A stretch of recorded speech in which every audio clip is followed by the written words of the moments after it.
5 چیزوں کا اہتمام کرنا ہے۔ یہ 5 چیزیں یہ ماں باپ کو اور ان لوگوں کو جو بچوں کو تربیت دے رہے ہیں انہیں اپنی نگاہ میں رکھنی چاہیے۔ سب سے پہلی چیز شرمیلا پن ہے، دوسری چیز خوف و دہشت کی عادت ہے، تیسری چیز غیظ و غضب کی بیماری ہے، چوتھی چیز حسد و بغض کی بیماری ہے، اور 5ویں چیز احساس کمتری کا اس کے اندر پیدا ہونا ہے۔ اب یہ 5 قسم کی چیزیں ان کی نگرانی کر کے نفسیاتی طور پر ہم اپنے بچوں میں خوبی اور کمال منتقل کر سکتے ہیں۔ اب شرمیلا پن یہ ایک فطرتی چیز ہے، بچہ پیدائشی طور پر شرمیلا ہوتا ہے۔ اب کسی کو ماحول زیادہ مل جائے یا کم ماحول ملے، اس کے اعتبار سے اس میں شرمیلا پن زیادہ یا کم یہ جو ہے آ سکتا ہے۔ اب یہ اگر ہم بچے کو اس کا میل ملاپ لوگوں کے ساتھ کرتے رہیں تو اس کے شرمیلے پن کو جو ہے ہم ختم کر سکتے ہیں۔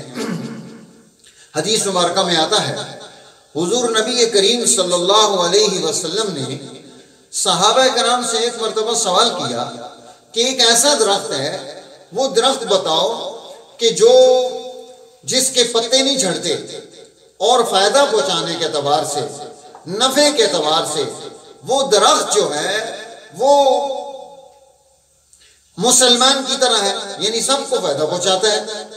اب صحابہ کرام مختلف نام بیان کرتے رہے۔ حضرت عبداللہ ابن عمر، حضرت عمر رضی اللہ تعالیٰ عنہ کے صاحبزادے، یہ بچے تھے، یہ کہتے ہیں کہ میرے ذہن میں آیا کہ یہ کھجور کا درخت ہے، لیکن چونکہ بڑے لوگ بیٹھے ہوئے تھے تو میں شرم کی وجہ سے نہیں بولا۔ جب ہم واپس آئے اللہ کے نبی نے وضاحت فرما دی تو میں نے اپنے ابا حضرت عمر رضی اللہ عنہ سے فرمایا کہ مجھے معلوم تھا لیکن شرم کی وجہ سے نہیں بولا۔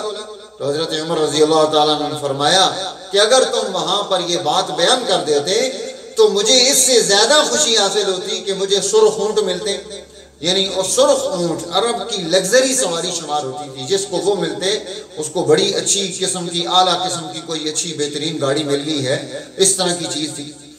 تو گویا کہ وہ اس شرم کو اس کے اندر سے نکالنا چاہتے ہیں اور اس کے اندر خوبی اور کمال پیدا کرنا چاہتے ہیں، تو اس لیے یہ اب بڑوں کی ذمہ داری بن گئی کہ وہ اپنی نسل میں اس طرح کی خوبیاں اور اس طرح کے کمالات پیدا کریں۔ کہتے ہیں حضور نبی کریم صلی اللہ علیہ وسلم مسجد نبوی میں تشریف فرما ہے۔ اب آپ کی عادت شریفہ یہ تھی کہ جب کوئی چیز پیش کی جاتی، جیسے آپ کو پیالہ پیش کیا گیا، آپ نے پیالہ پیا، اس میں سے کچھ پی لیا، تو پھر آپ کی عادت تھی کہ دائیں طرف جو لوگ بیٹھے ہوتے ہیں آپ ان سے شروع کرتے، جہاں تک بندے بیٹھے ہیں ان کو مل جاتا، حلقے میں لوگ بیٹھتے تھے۔ اب ادھر چھوٹا سا بچہ بیٹھا ہوا ہے، ادھر جو ہے اجلہ بزرگ صحابہ بیٹھے ہوئے ہیں۔ حضور صلی اللہ علیہ وسلم نے، ہمارے آقا اور مولا نے اس بچے سے پوچھا کہ بیٹا اگر آپ کی اجازت ہو تو آج ہم ادھر سے شروع کر دیں، یہ بزرگان قوم یہاں بیٹھے ہیں۔ تو وہ بچہ کہنے لگا کہ یا رسول اللہ صلی اللہ علیہ وسلم، آپ کے تبرک پر میں کسی کو ترجیح نہیں دے سکتا، یہ جھوٹا تو سب سے پہلے میں ہی پہنوں۔ اور بچہ بھی اب اس کے اندر ایسی چیز نہیں تھی، یعنی سوسائٹی میں بچوں کے اندر یہ خوبی پیدا کی، وہ سمجھتے ہیں۔ اللہ کے نبی نے انہیں اس بچے کو ہی دیا کہ آخر میں بڑوں کا نمبر ہے۔ تو اس طرح سے بچوں کے اندر یہ کیفیت منتقل کرنا کہ ان کا ایسا شرمیلا پن نہ ہو کہ وہ علم سے، دین سے، اخلاق سے محروم رہ جائیں، یہ بڑی ضروری چیز ہے۔ دوسری چیز خوف و دہشت کی عادت ہے، یہ ایک نفسیاتی چیز ہے، بڑوں کو بھی ہو سکتی ہے، چھوٹوں کو بھی ہو سکتی ہے، مردوں کو بھی ہو سکتی ہے، عورتوں کو بھی ہو سکتی ہے۔ اگر یہ فطری حد تک رہے تو ٹھیک ہے، لیکن جب یہ فطری حد سے بڑھ جائے تو پھر یہ نفسیاتی مسئلہ ہے۔ اب جو چیزیں بچوں میں یہ خوف کی کیفیت دہشت کی پیدا کرتی ہیں وہ کیا چیزیں ہیں، ان سے ہمیں اجتناب کی ضرورت ہے کہ ہم ان سے خود اپنی نسل کو بچانے کی کوشش کریں کہ ان کے اندر یہ جانا چیزیں پیدا نہ ہوں۔ مثال کے طور پر ماں کو نہیں چاہیے کہ وہ اپنے بچوں کو سائے سے ڈرائے، وہ تاریکی سے ڈرائے، وہ چڑیل، جن اور بھوت سے ڈرائے، یا اسی طرح بچوں کو ایسے قصے سنانا یا اسی طرح ایسے ڈرامے بچوں کا دیکھنا، اب ان میں یہ خوف کی کیفیت پیدا ہو جائے گی۔ اسی طرح بچے میں خوف کی کیفیت پیدا کرنے والی ایک چیز جو ہے اس کے نخرے اٹھانا ہے کہ آپ نے بے جا نخرے اٹھا دیے ضرورت سے زیادہ، تو وہ بھی پیدا ہو جائے گا۔ اسی طرح ماں باپ کا اپنے بچے کے لیے اس قدر زیادہ جو ہے وہ ضرورت سے زیادہ کانشیس ہو جانا، بے چین رہنا، تو وہ بھی اس بچے میں خوف کی کیفیت پیدا کر دیتا ہے۔ تو اب اس کا علاج یہ ہے کہ اب ہم اس کے اندر نماز کی خوبی اور اللہ کی محبت پیدا کریں، کیونکہ نماز اس کی وجہ سے انسان میں جو خوبی پیدا ہوتی ہے وہ یہ ہے کہ اگر کوئی ابتلا آزمائش آ جائے تو وہ اس ابتلا اور آزمائش وہ اس پر خوف پیدا نہیں کرتی۔ اسی طرح کوئی بڑی سی بڑی مصیبت بھی اسے جزا اور فضا میں مبتلا نہیں کرتی نمازی کو۔ اسی طرح اس کے پاس بڑے وسائل اور مال آ گیا تو نمازی کو وہ چیز بخیل نہیں کرتی کہ مال کو اپنے پاس ہی سارا کا سارا جمع کر لے۔ اب ہم نے بچوں میں یہ چیز پیدا کرنی ہے۔ اسی طرح اب بچوں کو ایسی کہانیاں، ایسے قصے، بہادری کے ایسے واقعات وہ سنائے جائیں کہ ان کے اندر یہ کمال پیدا ہو جائے، تو یہ بھی بڑی ضروری چیز ہے۔ اب جیسے ہجرت کا موقع ہے، اللہ کے حبیب مکہ سے مدینہ کی طرف ہجرت فرما رہے ہیں اور ادھر سے دشمن نے 100 اونٹ انعام میں رکھے ہیں، اور اللہ کے حبیب اب وہ 3 دن آپ غار ثور میں جا کر آرام فرما رہے ہیں۔ اب یہاں حضرت ابو بکر صدیق رضی اللہ تعالیٰ عنہ کے بیٹے عبداللہ ابن ابی بکر چھوٹے بچے ہیں، یہ صبح گھومتے پھرتے عرب کی مختلف سوسائٹیوں میں جاتے، وہاں سے معلومات جمع کرتے کیا منصوبہ بندیاں ہو رہی ہیں، کیا کچھ ہو رہا ہے، اور وہ سارا کچھ جمع کر کے وہ لا کر وہ رات کے وقت میں وہ اس غار ثور میں پہنچ کر وہاں اللہ کے حبیب کو بیان فرما رہے ہیں کہ یہ چیزیں پیدا ہو رہی ہیں۔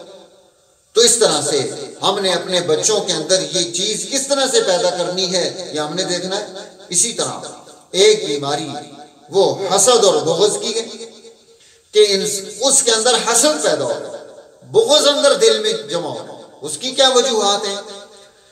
جیسے نیا بچہ گھر میں پیدا ہو گیا، اب جو پہلا بچہ تھا اس کے اندر لازمی اور فطرتی طور پر ایک یہ کیفیت بغض کی پیدا ہو جائے گی کہ اس کی جگہ ختم ہو گئی ہے، اور اس کو وہ چیز لاڈ اور پیار جو پہلے مل رہا تھا اب وہ ملنا بند ہو گیا ہے، اب اس کا آپ نے خیال رکھنا ہے۔ اسی طرح بچوں میں ایک بچے کو آپ نے ذہین کہا، دوسرے کو کنزین کہہ دیا اور ان کا نام ڈال دیا، ہمیشہ اس کو ذہین اور اس کو کنزین کہنا شروع کر دیا۔ اب یہ بھی بچے کے اندر حسد کی کیفیت، بغض اور دشمنی کی کیفیت پیدا کرتا ہے۔